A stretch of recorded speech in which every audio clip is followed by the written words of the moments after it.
Good morning, good afternoon, good evening, wherever you are. Today is January 27, 7:15 a.m. Addis Ababa time. Atawat Nafu, welcome back to the TV, man. How are you? Hey, Yasin, how are you? It's been a Indeed, long man. time. Dana, how are you, man? Very good, very good. You and Good, I good. have not been together on the program. You get too busy, but now you're back, so that's a good thing. So the question that we put on the floor today is Ethiopia in danger? And before you answer that question, let's talk about if you can describe the current political situation in Ethiopia. How would you describe?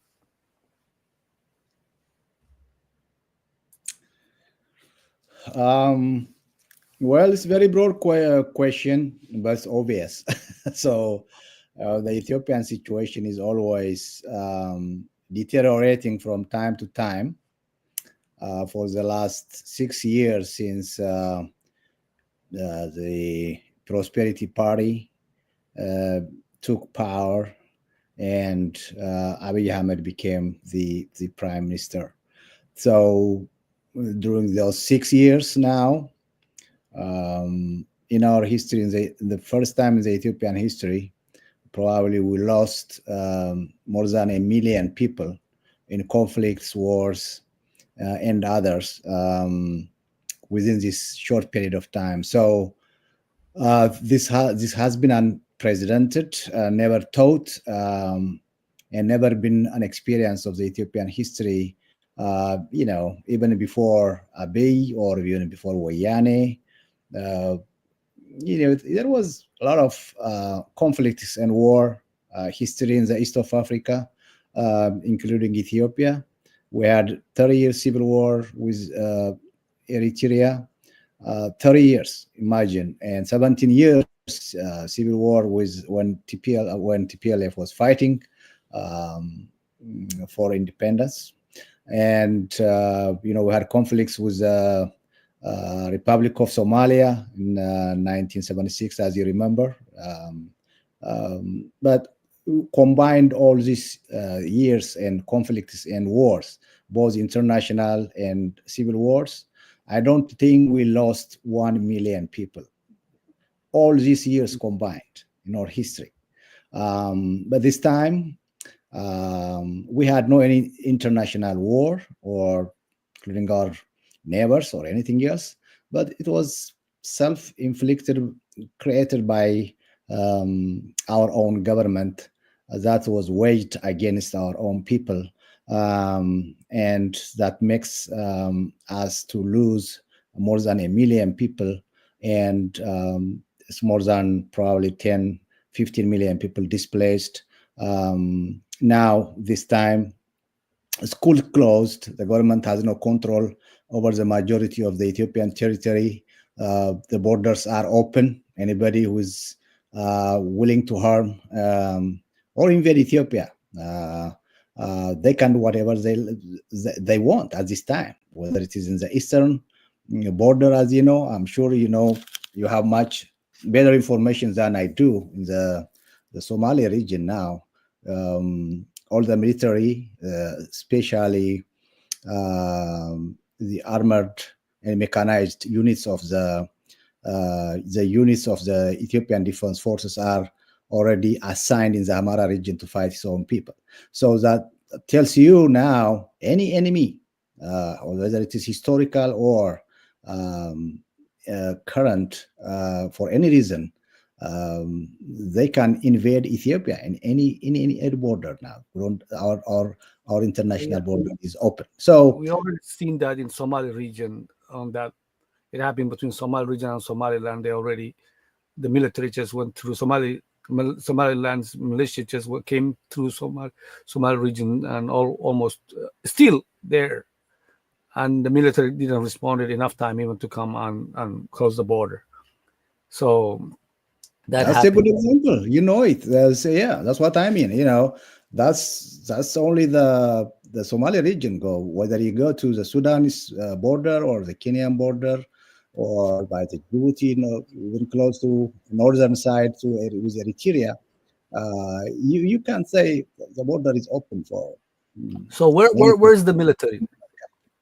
Where are they? The majority of the mechanized forces now, they are in Amhara region, fighting against the Amhara people and Fano.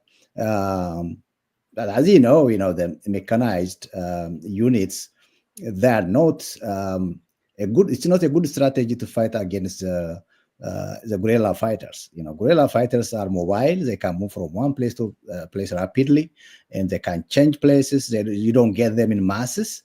And using tanks, using artillery, using BM-30 or BM-40 rockets, um, or airplanes for that matter, is not a viable target. You cannot get them, and you cannot destroy them. They can easily move from one place to the other.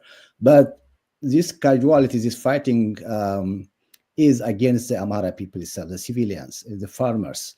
They're destroying houses, they are destroying schools, they are destroying even the cattle and crops that are collected uncollected yet, but which is outside now. This is the season now, so they just randomly, sometimes intentionally, destroy these crops, kill animals, destroy farmers' residents and houses.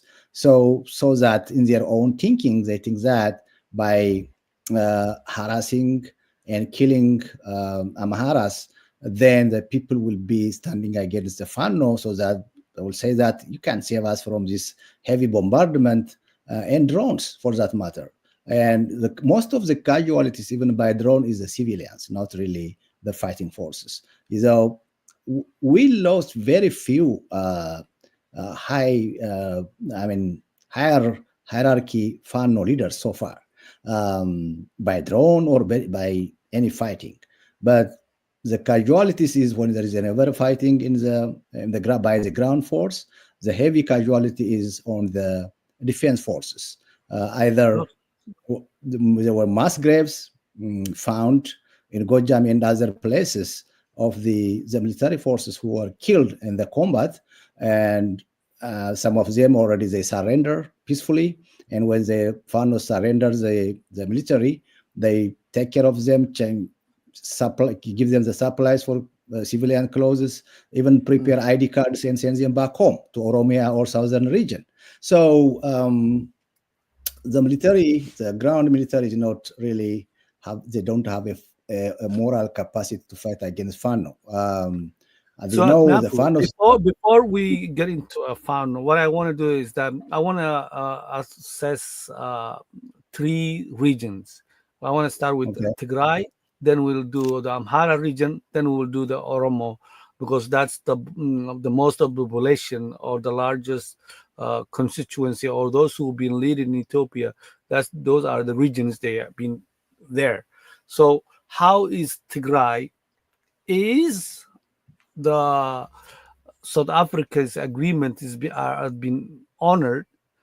There was a dispute between the Tigray's administration and the TBLF.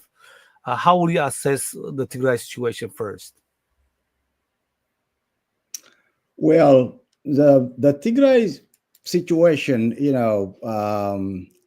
the people of Tigray are still, and you could say this is still under siege. There are a lot of millions of people already displaced, still living under the tents.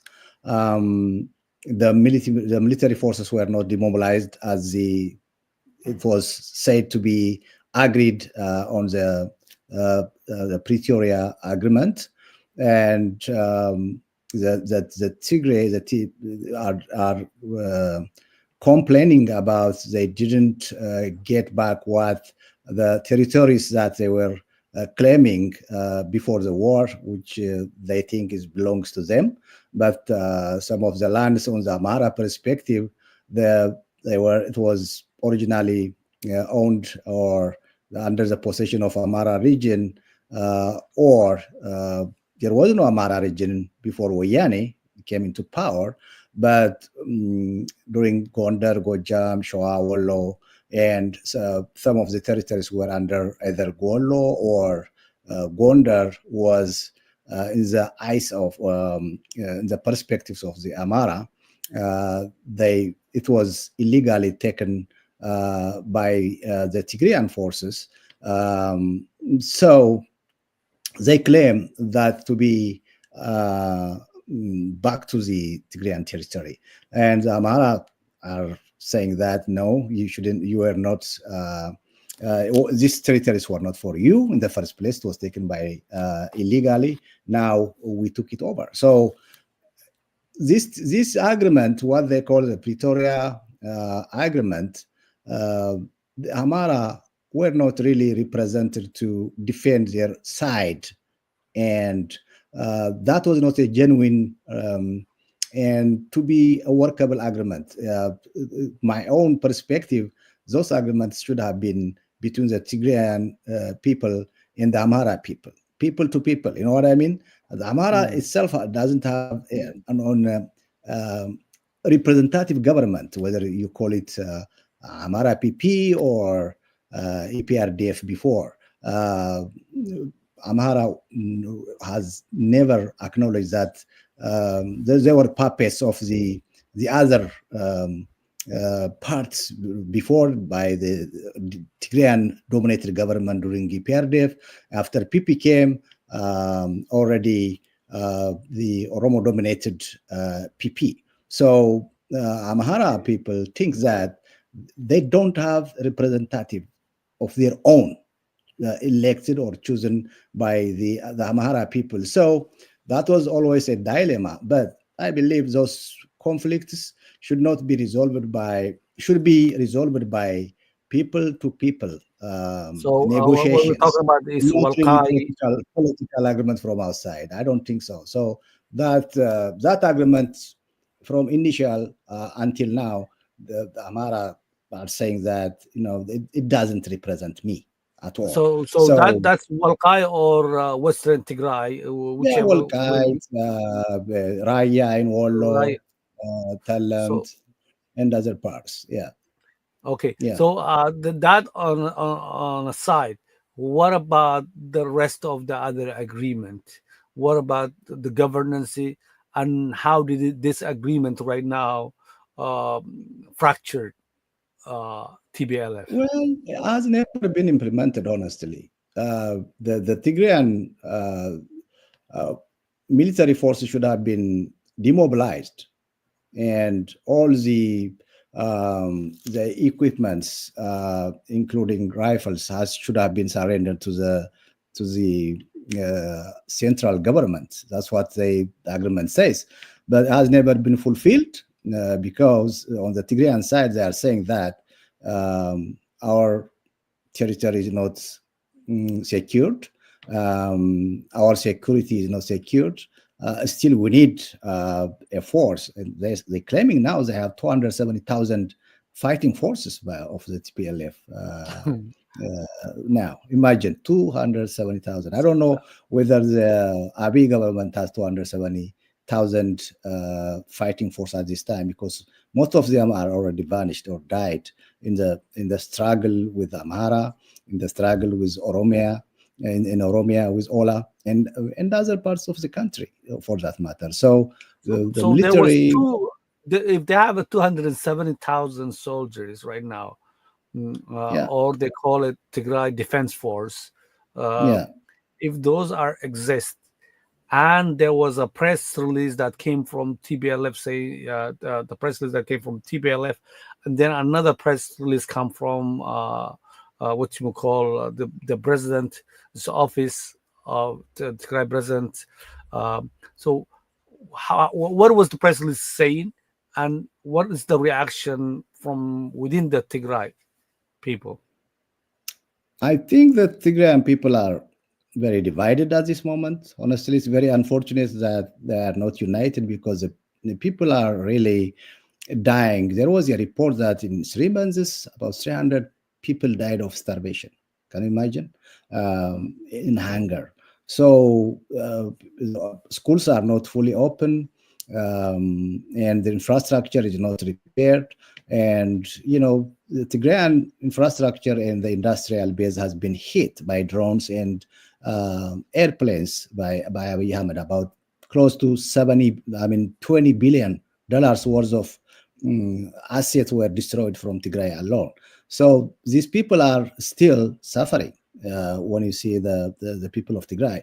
But when you see the Abiy played it well in favor of his own advantage, and unfortunately, to my view, the provisional government, which is led by Getachew, which TPLF is part of it also, and the military was part of it, the provisional government created by Abiy, and there was some sort of loyalty for Abiy, and he played his own way. But I think his strategy was to weaken Tigray to the fullest extent, so that there will never be a threat for his regime anymore.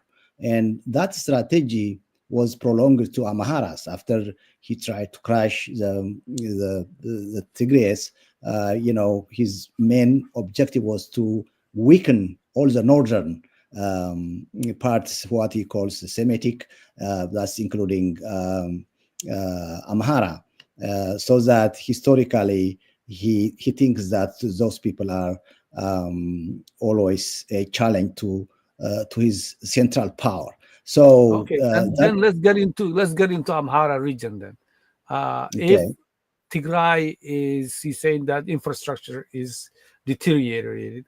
If you yeah, say Tigray right now is divided, and but at the same time, TBLF is claiming they have 270,000 well-armed soldiers.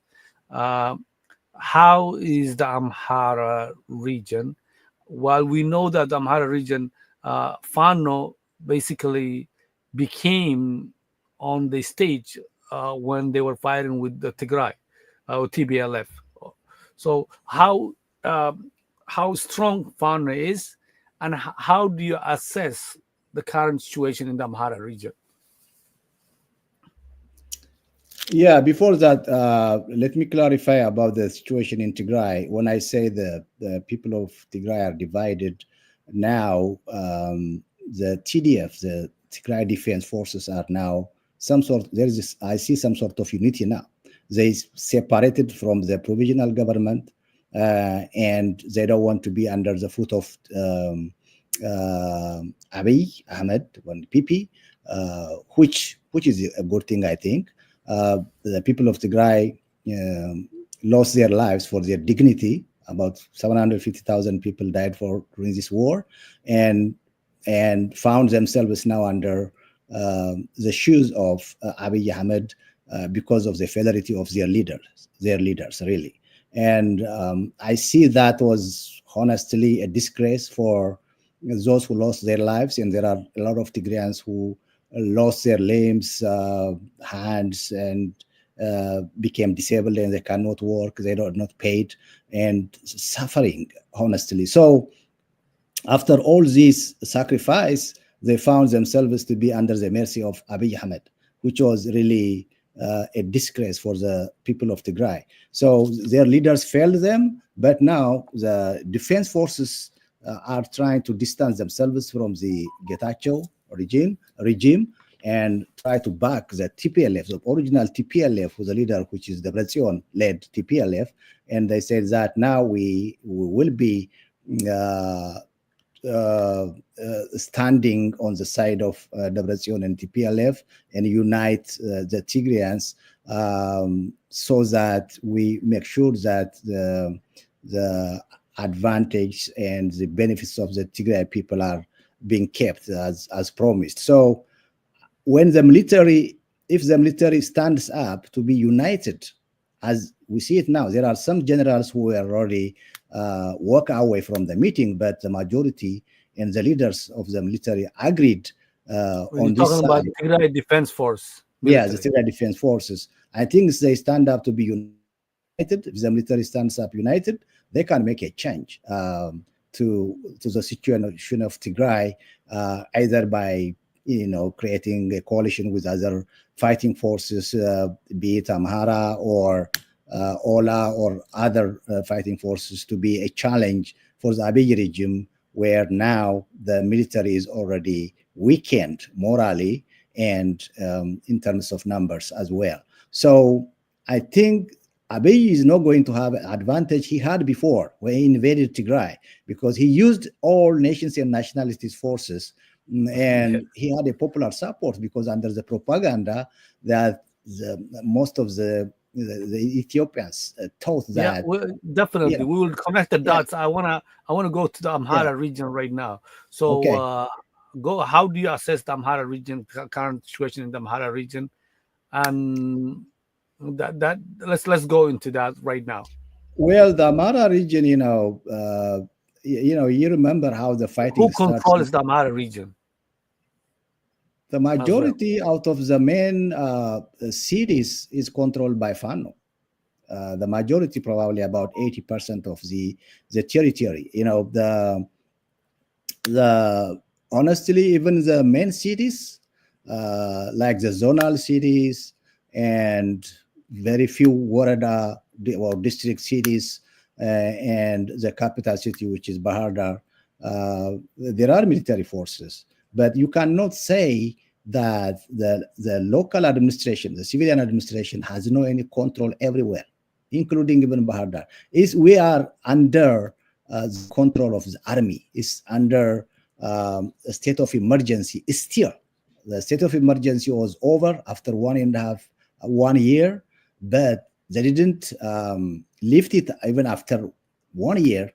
They didn't say they lifted it, but still the military is ruling, and all the local governments who are in big cities, including Bahardar, they cannot move from one city to other city without the heavy escortment of the military. They are living in the barracks of the military.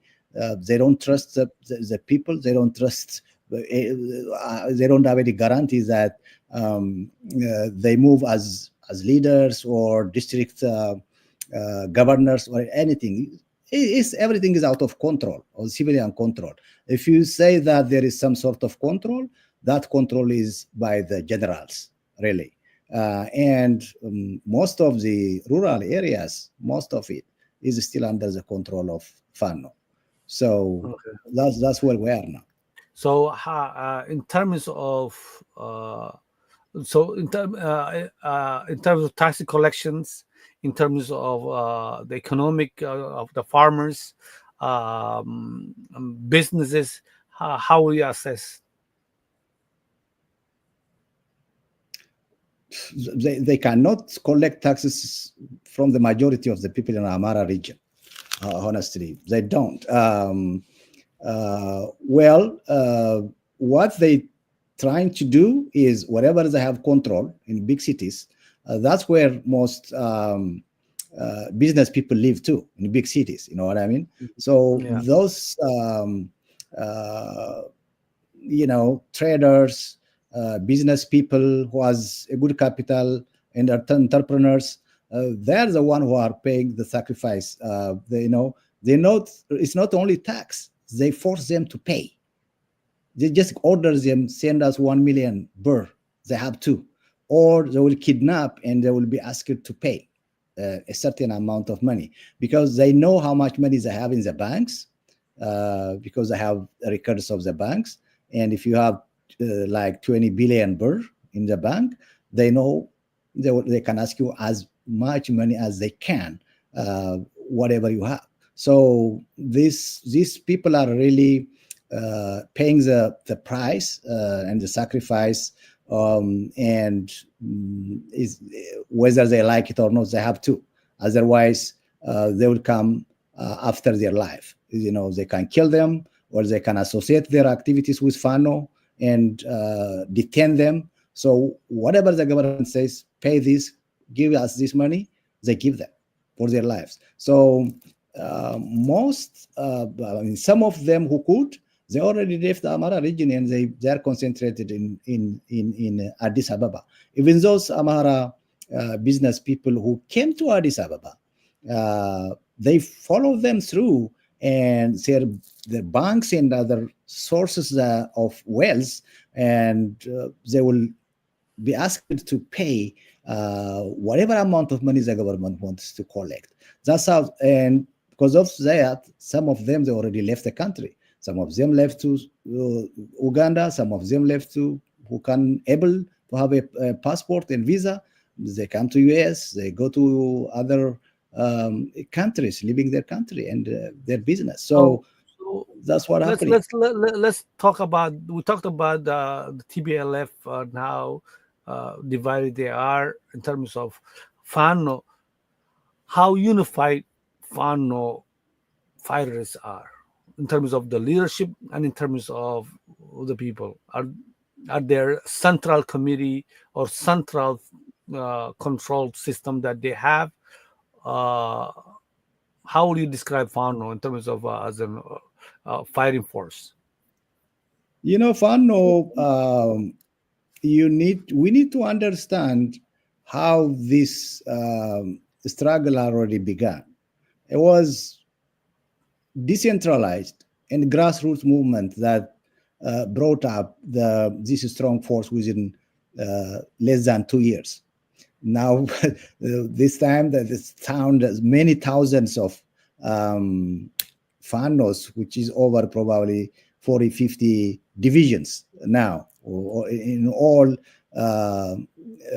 areas or regional uh, or zones like Gojam, Wollo, Shoa, and Gondar.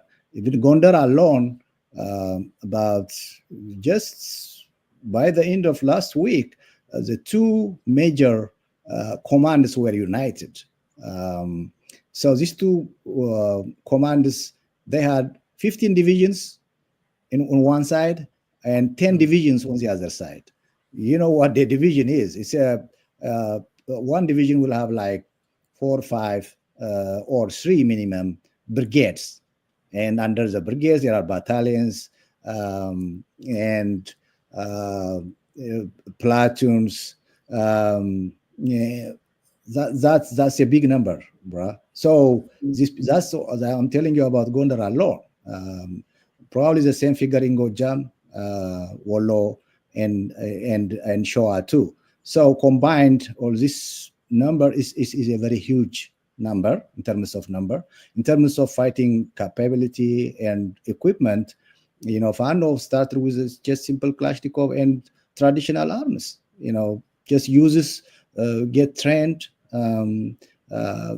ideologized by a few, leaders, and it was very decentralized. Just a local struggle trying to defend their own neighborhood. But now they have to be reorganized in terms of like a very skillful military structure.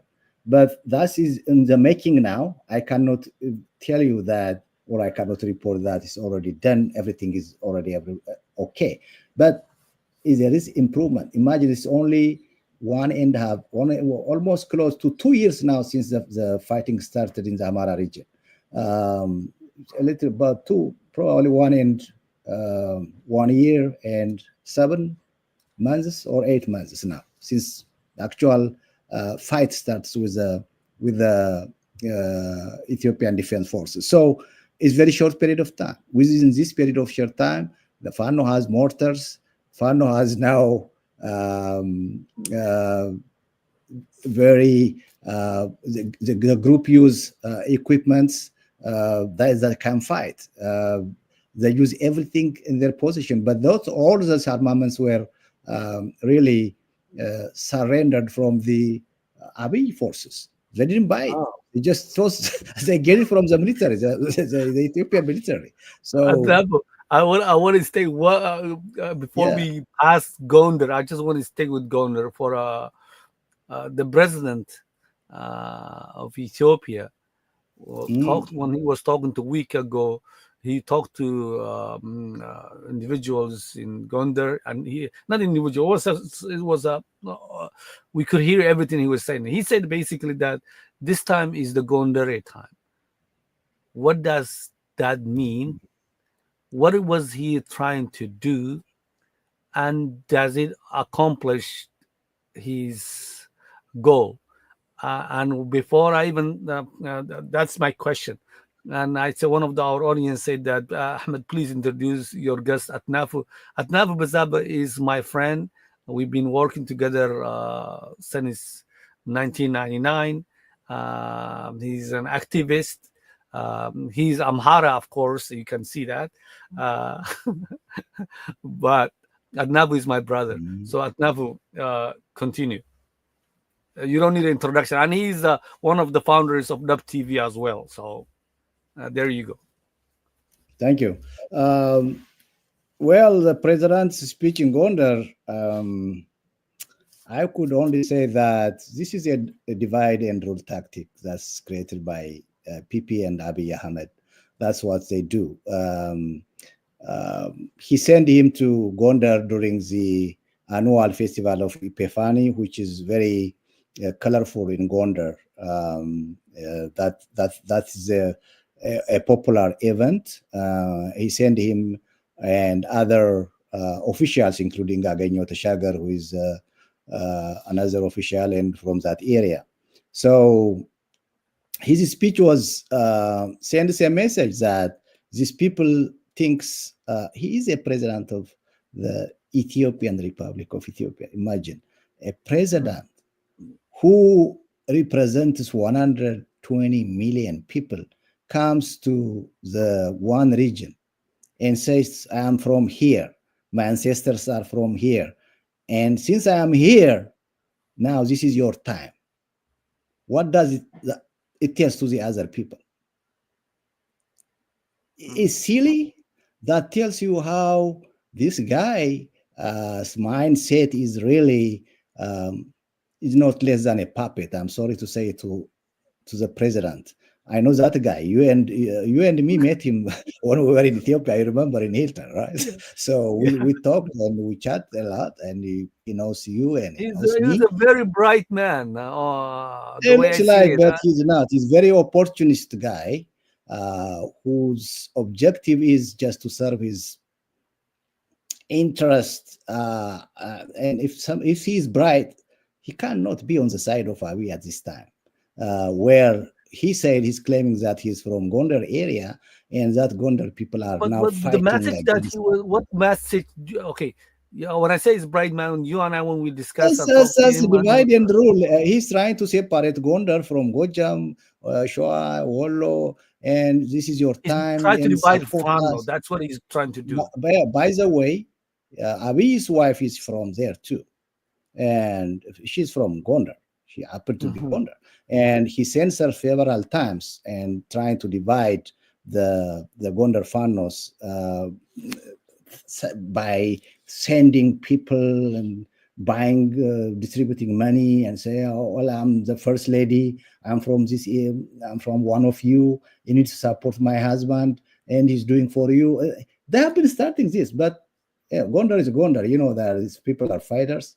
And while the president was telling them that, after 2 days, the two commands, different commands of the Gondar in Gondar, I told you Yeah. 25 divisions. On one side was 15, on the other side was 10. They became one. They get united to fight against Abiy and Pipi. And some of the Gondaris, some of them whom I respect, they talked to the media and they said, in the first place, I don't think he's from there even. That's what they said, saying this, the president. Maybe he has some ancestral relationship with Gondar, but I don't think they know him. He's from Gondar until he says that he's from there. But who cares whether he's from Gojam and whether he's from Gondar or Wollo and Shoa? If he's Amara, he cannot stand by the enemy and kill people, his own people by drone. That should have been So enough to right, resign and get quit. right after when the war between Tigray and the federal government have finished, I remember that there was a lot of recognition given to Gondares, where the Gojam Fano was ignored. So this tactic was not, it's not something recent, right? It's just something that's been going on even when all Amharas were united fighting against Tigray, correct? Yeah. Okay. You know, yeah, you know, they always try to divide and rule. You know, that's a tactic. You know, but whether it's Shoa, Wollo, or Gojam and um, Gondar, the people are being killed um, because of their ethnicity, which is because they are Amharas, not because they are Gondares or Gojamis or Shoa or Wollo. Uh, Whether you live in the Amhara region or you live in the southern region or in the eastern region with your region in Somali region, if you sometimes the people target you because you are Amhara when they already declared state of emergency in Amhara region. All Amharas everywhere, including Addis Ababa, even out of the Amhara region, were targets. Whether you are everywhere, were targets. They were harassed. They were probably, relatively, your region was much better. Honestly, I have to, uh, I have to compliment honestly the eastern region.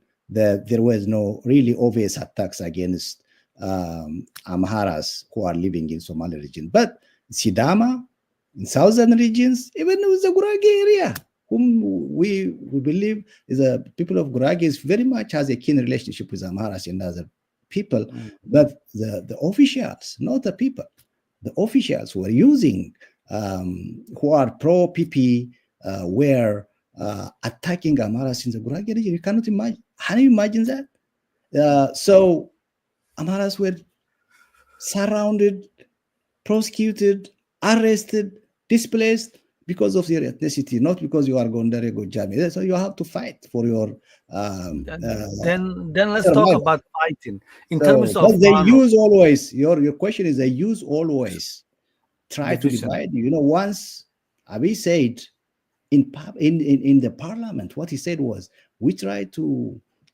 develop Gorgora. He was park, which is on the Mhm. side of Lektana. You have been in Barda. We have been, you and me have been in Barda. So Yeah. on the northern side of Lektana, they have a resort. It's a resort created by this regime in Gorgora, which I've never been there, but I've seen it on the media.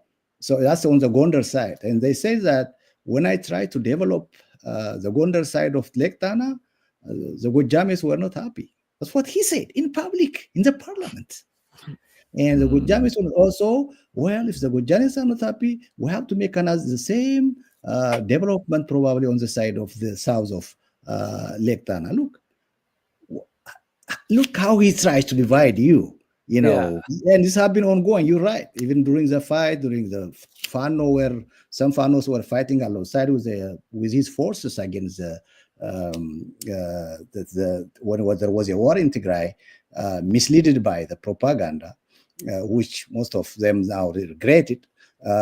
So even during those days, yeah, he tried to side one part of Fano from the other, give them acknowledgement, and it's a bribe. They try to divide and rule, but people now understand. The people Let, understood this guy.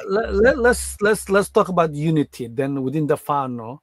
So there was a five divisions of Fano that came, five leaders of Fano that came together, and apparently what we heard was Iskender was being selected, but at the same time, the some of the other Fano organizations or Fano fighters or regions, like the Gojam and all that, they say no, he's not our leader, but he claims to be the leader. He claims to be negotiating right now, or there's some kind of a dialogue or some kind of engagement between Skinner's group and IGAD and African Union. At the same time, there is denials from all other Fano saying that we're not part of any negotiation. Is there a negotiation happening? And is Kinder the leader of Fano? No, Skindler is not the leader of Fano at large. Uh, but you said the five different organizations of Fano elected Skindler. That's not a correct representation as well.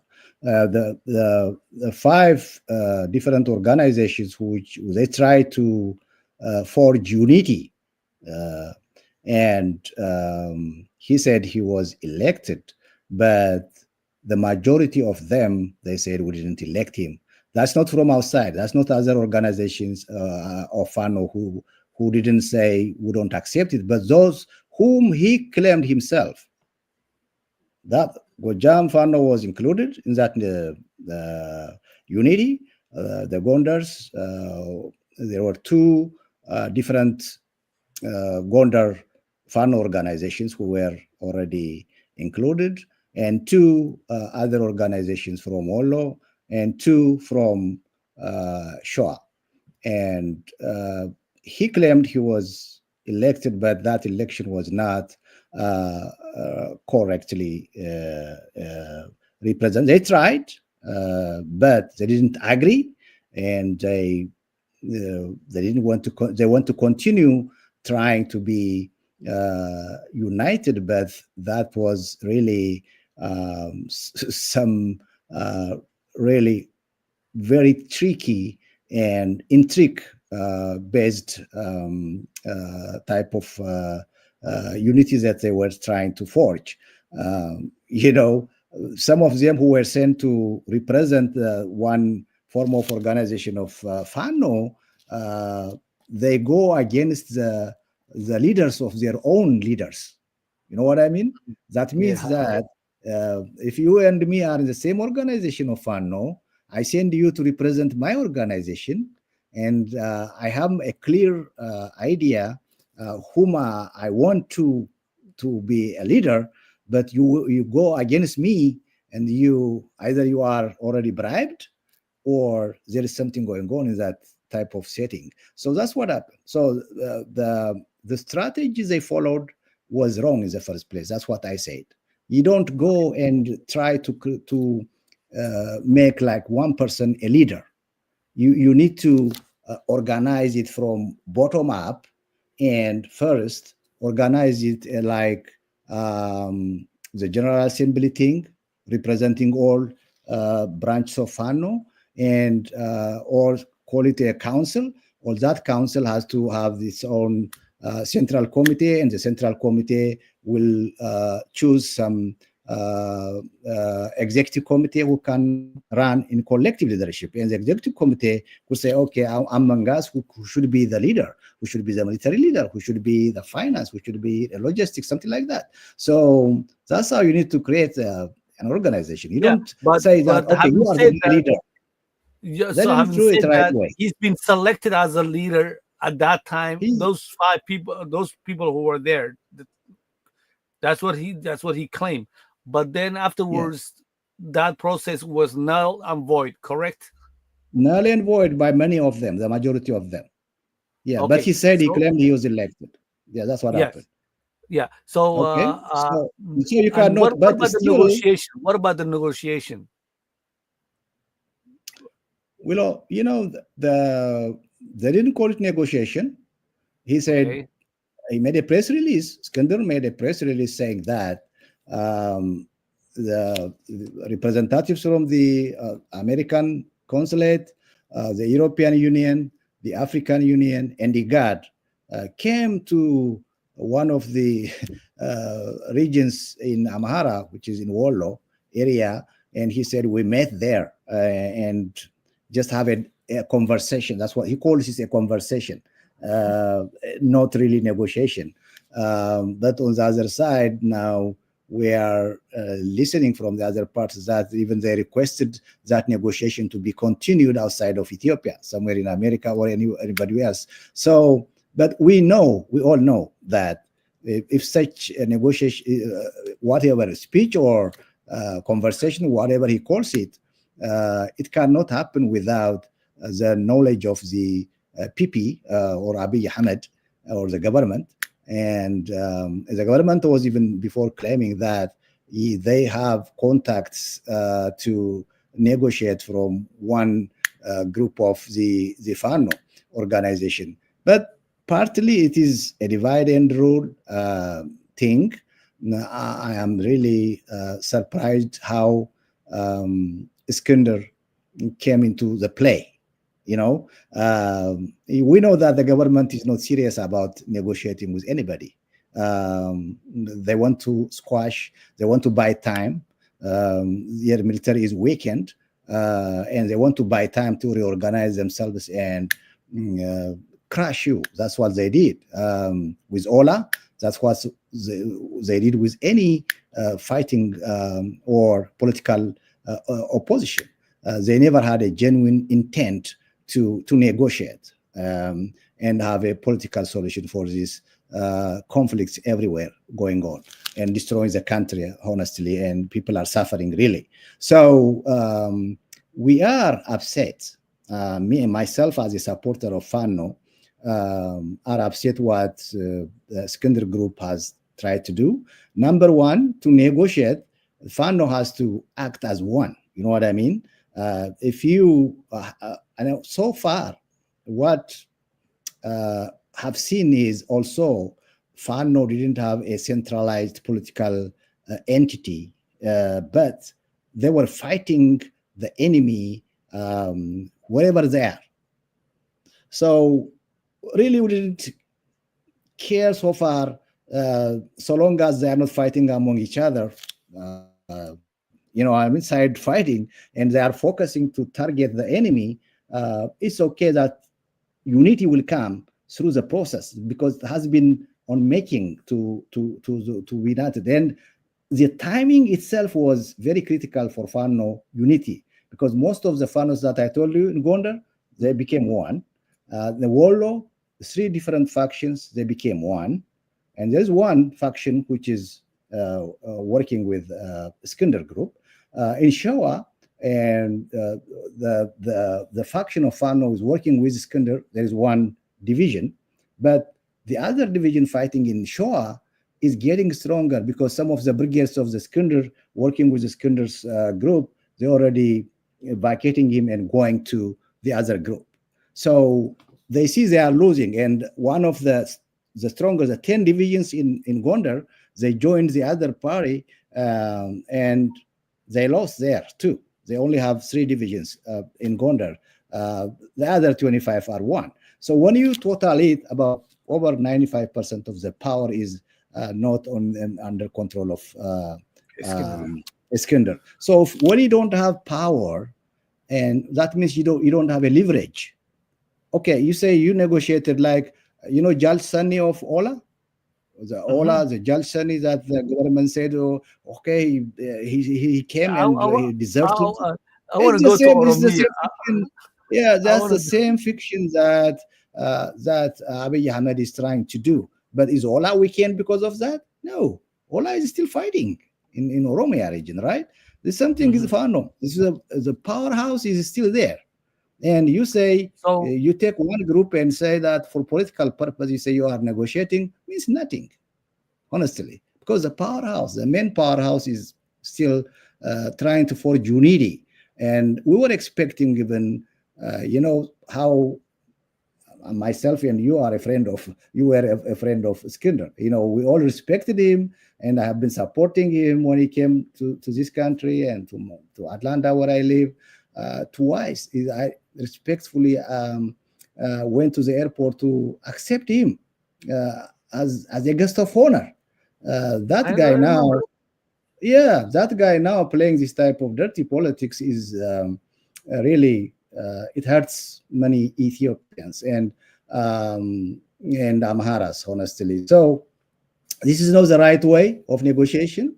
If Fano has to negotiate, they have to be united first. Number two, if there is a negotiation, it has to be with a purpose of solving the conflict and all the aims and the purpose that the fighting in the first place started has to be answered in a way that justice has to be served. Those who committed crime against humanity, war criminals has to face justice, and definitely Abiy Ahmed Absolutely, absolutely. Adnafo, I understand. So and 10 minutes that's left. how if one has to negotiate. This they have to negotiate on the stand. Yeah, They have to, okay, but yeah. let's Go ahead, boss. just quickly let's assess Oromia, and then I want to talk about how the opposition and how what's the best way to save Ethiopia. What are you thinking? But first, let's just talk about Oromia. How do you assess the current political situation in Oromia? And I'll give you short time than what we did in both Tigray and Amhara, since the time is on the hour almost. Okay. Well, when we assess Oromia, you know, we I am assessing it through the media. Really, I don't have direct contact or information from the leaders. But the Ola now, the Oromo Liberation Army, uh, is very fighting closer to Addis Ababa. You know Sululta, right? Mhm. Have you gone to the north or Gojam through car? I don't think you went, right? No, But we didn't do a yeah. good job. We just did only. Okay, when you go to Gojam and Gondar to the north, where you and me visited the Ntoto Park, right? As soon as Yeah. you cross that Ntoto hill, they're very close. I think at probably 10, no, 5, 6 miles. There is a small city called Sululta, very close to the park, to the Ntoto Park. Mhm. So they entered to the city and fought and killed the district administrator right there, Mm. and they kidnapped some of the officials, the government officials, and left. So they're fighting very close to Addis Ababa.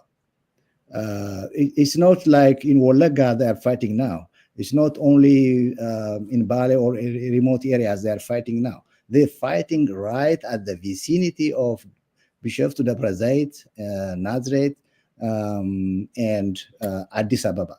So that shows you they are closer to the cities than ever. So the fighting is going on. They always have a propaganda. The government side has a propaganda. They finished them, they killed them, they did that, But that type of region, they have to, what they call it Shene, is organized by themselves, like Jalsani and others who were funded by Shimal Sabdisa and others, Kero-like organizations who are kidnapping people and collecting money whenever you come from the Amara region, even Oromos who are living and who have entrepreneurs and merchants, they are suffering. Oromos are suffering too. In that, the Shoa Oromos, very close to Addis Ababa, they had a demonstration two, 3 times that saying that please stop the war, where there's victims and there is no peace at all. There is always kidnappings. If you have money in the bank, the bankers will tell somebody who can call you and said, okay, put this amount of money to my bank account. They will give you the bank account through the telephone. If you don't do it, you will be kidnapped or killed. So nothing is happening. Nobody is arrested. It's a broad day robbery that's going on in Oromia region. And How's the Oromia, negotiation between Ola and the government? no, I don't think there's any active negotiation right now.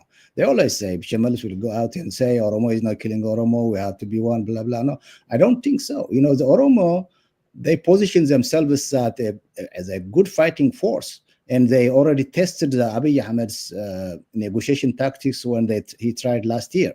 So they just left Jalmaro outside Ethiopia, and he came after how many months it took him to come back to the So fighting place. let's explain. Jamaro So, went yeah, to Tanzania or went to yeah, they the, left him there. and then they say that you will take you and will bring you back Yeah, to Oromia, but when he went to the negotiation, he never came back. yeah. Yeah, but somehow he managed to No, come he back didn't ever through other come to means. Addis Ababa and all that. He just, That's but he what it has is. to find his How way could to you come believe back. them? How could you believe this guy? And this guy, Jalmaro, was given a guarantee by the U.S. government and other stuff. But this guy, Abiy Ahmed, will never be trusted. Now, he even defied that promise he gave to the American embassy and other officials who they they promised that if negotiations already gets a result, that will be okay. If not, this guy should have been come back to his position as he went from the country, but they left him there. Probably, if they Uh, get a chance, they would have killed him there. So, but uh, luckily, this guy came back and joined the fighting, and he's fighting good. So, let's you touch a know, little bit a prominent person in Oromia. That's our friend Johar Muhammad. So, what do you think about Johar right now? When he before he was arrested, he was different mm, person. When he was get arrested and get released, he was completely new person. And now we can almost see the fusion of old Johar and new Johar, and somebody who's thinking differently. His speeches are a little bit now well seasoned. What do you think the new Johar? I love him now.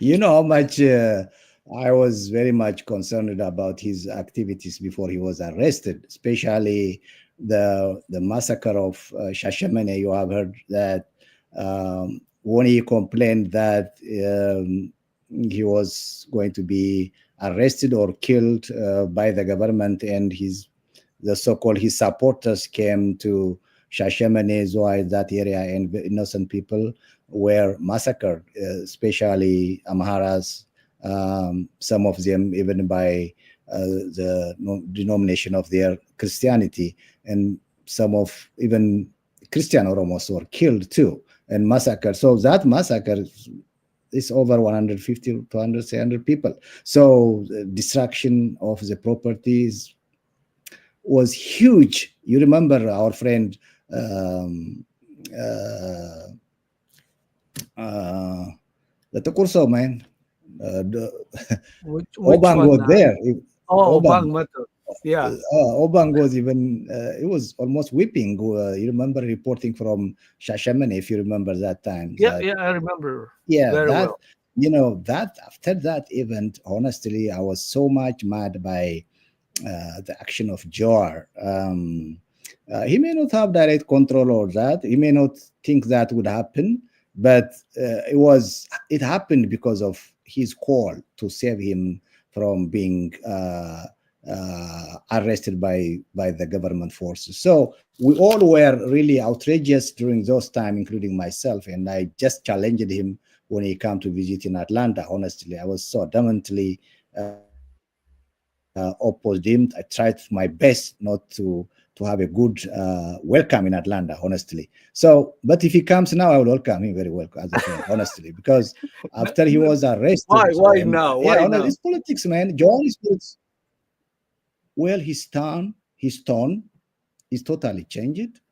Hmm. He's talking, especially recently, what he told you remember the Dara in the Shoa region, that in Dara, what they call Yeah. it, uh, they they almost butchered one young Oromo, and they blame the Fano kill him, and but it was later it was the Oromos themselves really exposed Abiy.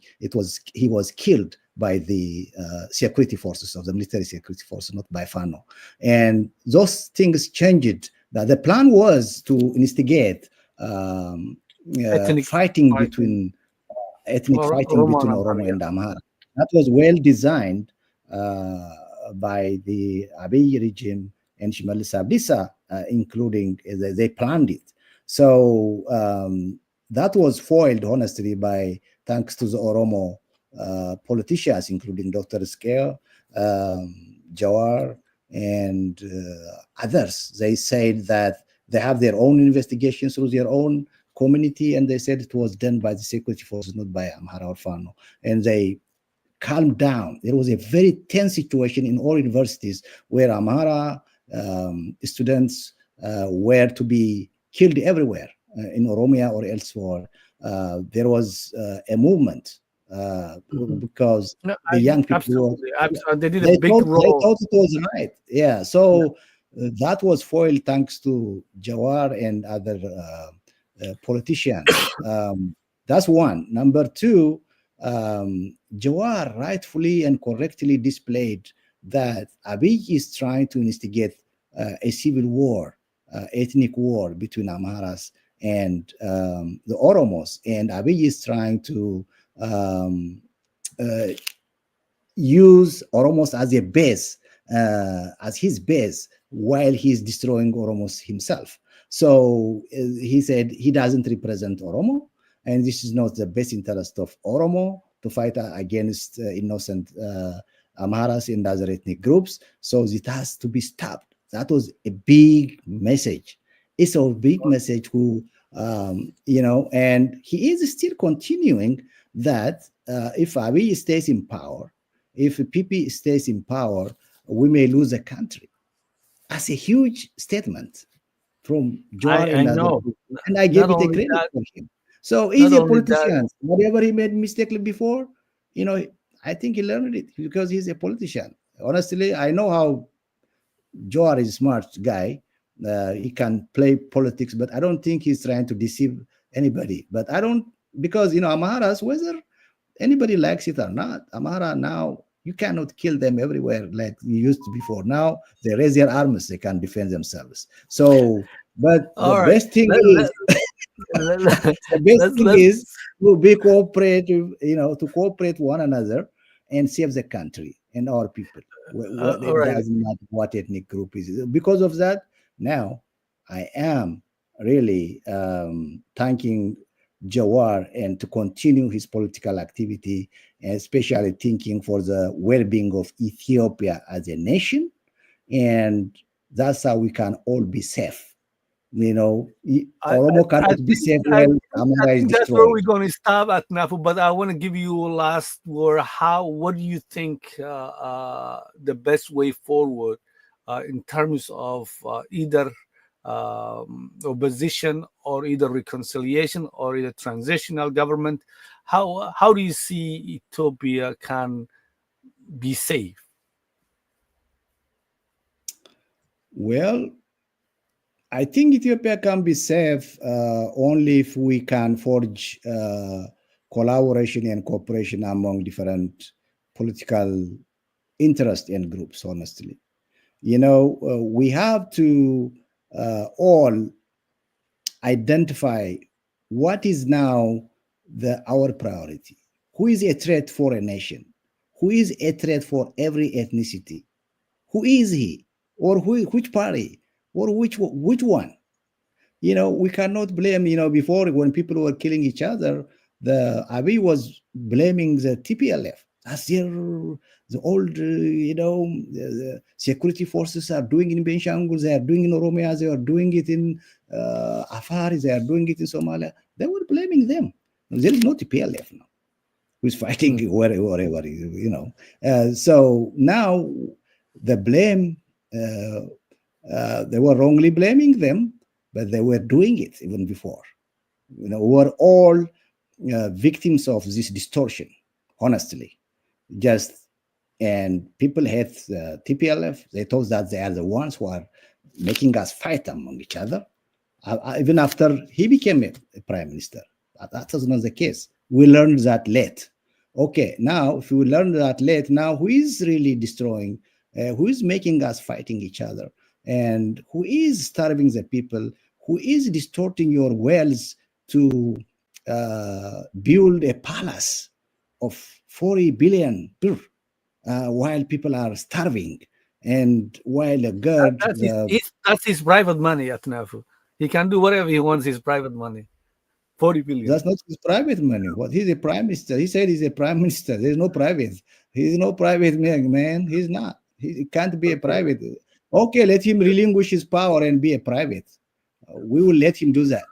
But now he said he's a prime minister. If he's a prime minister, he's accountable for a penny. No, That's sorry, I didn't want to interrupt you, but go ahead. That's a yeah, funny that's thing. not a private money. If it's a private money, that's fraud. And he's not serving the country. He's serving somebody else's interest. Why they give him that money? No, Why? that money, They give him for yeah. free? If we talk about that money at NAFU, he said that it's not the Parliament should not have known No, no, no. because he did his own fundraising. So that's he managed by his own. So No, man, let he's him the give head the of ballot. state. There is no such thing in a government. If you are accountable for each penny you get you have to put it in the central bank. You cannot Okay, so put it in your all field, and joke you aside, cannot always. all joke aside, how do you see the No. unification? How can we save Ethiopia? That's where you go, and I'll let you have the last Yeah, word. saving Ethiopia is the first place to try to give peace a priority. Peace, peace. That's the main question now. Everywhere you go, if there is no peace. If there is no peace, there is no development. If there is no peace, there is no investment. If there is no peace, there is no life. The people, they don't have a guarantee to move from one place to the other place. Everybody taxes you, everybody stops you, everybody asks you money, everybody confiscate anything. Man, you don't have even authority for your own home. In Ethiopia these days, man, they can take your house. No question asked. So, I don't know how people live, honestly. You cannot say you have a government in Ethiopia. It's stateless. I see it now, Ethiopia, as people are just living the way they live now because of the probably historically the Ethiopian people are decent. They trust the government, whatever it is, whatever atrocities they get, they are very tolerant. But I think now the maximum has already reached. The economy is falling. They cannot even get fuel, the fuel cost, the inflation, and people are unable to eat 1 meal a day. And teachers are in some states now, regional states, they couldn't even pay for their teachers now. They don't have even the budget. So the universities are being closed because of lack of budgets. And the war is going on, and the government has no control over the majority of the territory. And there's your uh, uh, borders are open. I told you that before. Mhm. So all this Yeah. shows you that Ethiopia is in the danger of falling apart, and they are pushing you to instigate a civil war among each other. Mm. That's why I said thank you to Jawar and other Oromo politicians to trying to warn the Oromos not to play in the hands of the Abiy. Thank you, Atnafu. Um, so because of that, what we need to do is, whether you are from the Somali region, your parents are, your family is there, you have friends, you have politicians. What you need to do is, if whatever is happening now against Amara, the tomorrow is us next, is you're next. What happened? When the Tigrayans were, it was a genocide like happens in Tigray. And many ethnic groups already fought alongside the Ethiopian Defense Forces, thinking that the Tigrayans attacked the military, and the propaganda was that they ran over the cars, they did this, they cut their breasts, something like that, horrible news that we have been hearing. So people were emotional, and they go to fight alongside with Abiy forces. So the same thing now, a lot of people learned. We don't see a lot of ethnic groups. They are not contributing the military to fight against Amara, which is a good thing, honestly. What he's bringing is most of the soldiers are either from the southern region. They just surround them, who are students or young people who are doing something to live life. They surround Mhm. them by force, get them, give them training, and come and die in Amara region. And Oromo uses. We never seen the Somalis in this. I haven't heard the Somali soldiers being surrender for fighting with Fano or anything else, or many ethnic groups, or Afars and others, or Benshangul. We didn't see that, We saw which is a good thing. One Somali that who joined Fano. We saw that He one. came and joined Fano. He came and joined Fano from We saw Somalia. that I'm telling you, yeah, in Gocha. one. So that's what I'm telling you. So the Abiy do not have a support when he waged against the Amara people, because not because they have a sympathetic thing for Amharas, but the war was injustice. They just came to you to disarm you and make you slave. And the Amara started fighting again just for that injustice. So, but Uh, when people were called on for the Tigray, the propaganda was already high, and misleading information was given for every ethnic group that the Tigrayans did for the last 30, 27 years, this, and people were brainwashed and they thought that they are doing the right thing, but they were wrong. So mm. whatever So wrong was done in Tigray shouldn't be done in Amhara, shouldn't be done in Oromia, shouldn't be done in Somalia. That we have to learn that thing. So we have to cooperate. I mean, there must be a cooperation among different ethnic groups. You don't have to have the same political philosophy. Honestly, we have differences about anything in politics, but that doesn't matter. We just solve it through using the people's free election and uh, and give and take negotiation. But our people needs at least peace. you mhm. know 120 million people are now suffering in that country, so they are leaving their country and dying on in the desert and in the Red Sea. How many people every day die? Why they flee their country? Can you imagine people Mm, flee to Sudan when they are fighting each other? The Sudanese my are coming friend to us, and Nafu, the Ethiopians are fleeing to Sudan. Can you imagine how desperate people are? So we well, need to stop that, I and we can have to imagine. cooperate. Thank you, Cooperate. Aknafu, because Yeah. we're supposed to talk only half an hour and we are Oh 1 hour and man. 20 minutes. Yeah. So you and I can talk all night, and we Yeah. will, and we talk all the time. And you highlighted a lot of issues, but for sure we know that at NAFU, you and I work together. There's a large number of there's communication that's happening between Amharas, Oromo, Somali, Tigray, and everybody. Right now, you think that everybody's almost gathering together, and we Yeah. are on the I verge think we're of coming. I think they are sensing it. We are sensing it. so, Well, so yeah. this So is we the need to push closest it. that ever Yeah. that we Yeah. get while we tolerated. And before was no one is going to talk to Joar, but now everybody wants to talk to everybody's talking to Joar, and Joar wants Yeah. neither want to talk to Amharas now. As well. So not only that, the leadership, the organization is that we're part of it. We are communicating consistently and aware of Right. what's happening, and it's time for a new direction for Ethiopia, and that's happening. And we'll continue this dialogue at NAFU, and a lot of people want to understand what the reason behind this, because the conversation that we're having in private, we want to have publicly. That's what we are doing right now. And people who have a goodwill, it's time to talk. So at NAFU, I just want to say thank you. If you want to add something to it, I'll give you the floor, and we'll wrap it up.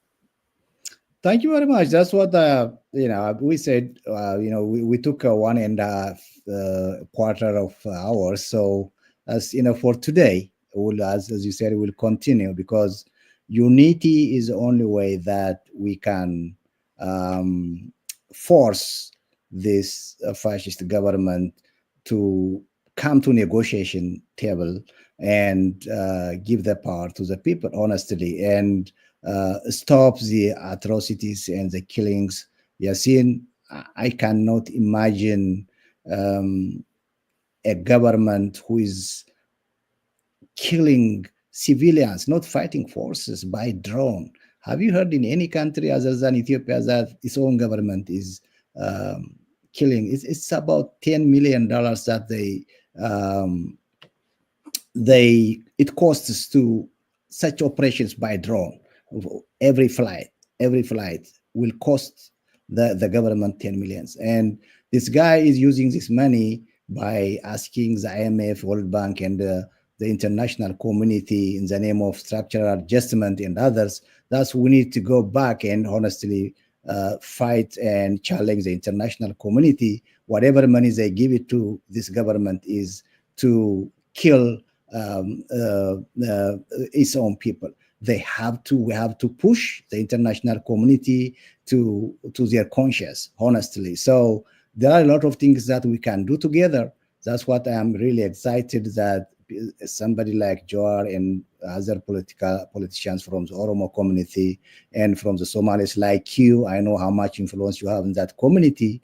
You are the one who forged peace between the government and ONLF. That I know. I know how much influence you have in your own community, and there are a lot of people from other communities too that they are willing to come together and really save our people in country. And whatever we do is to save our people in country in a dying and economic, stagnation and downfall. And look, 120 million in a poor country is too many people. So every moment that we are passing without trying to develop that country is a lot. So we have to try and work together to save our people. That's my purpose. Forget the politics. I may have my own philosophy about politics, but that's secondary to me. My first priority now is to save the people, to reduce the massacre of the people, to force this government to stop using drones to kill its own people. Honestly, it's outrageous in the 21st century. You use drone to kill your own people. Have you heard of any other country other than Ethiopia? I don't hear anything about other than Abiy Ahmed. So this is serious stuff. Just people are dying and people are suffering, and we are fortunate to live outside in peace and talking like that. But what's my life while my brothers and sisters are dying like rats back home? What's my life? What's your life? Honestly, and that's why we need to invest our time and whatever resources we may have under our control to fight this type of atrocities against our people. So it's very serious stuff. Yeah, Nafu, I feel your pain and I understand where you're coming from. I remember 2005, what was happening in the Somali region and how we were Yeah. crying, uh, and and now it's happening in the Amhara region and Oromia and Tigray, and suffering anywhere is not a good thing. So as Reverend Larry always used to say, injustice in one place Anywhere. is yeah, Yeah. and Yeah. anywhere is just injustice. So in a nutshell, we learn our lesson with the civil rights. We know how to advocate, we know how to Mm, mobilize, we know how to organize, and we know how mm, to work together, communities that who disagree, and we have practiced that, and we right. know Right. we can initiate if but right now it's first stage. We want to create, the people need to know that there is a movement that's happening, and movement of change, movement of peace, movement of highlighting what's happening in Ethiopia. It's unacceptable, and it's To be stopped. time Yeah. to stop. Yeah. Period. So, Nava, I appreciate it much, and we'll continue this conversation. Thank you very much. Thank you very much, Yasin. Have a good night. Appreciate it. Likewise. Okay.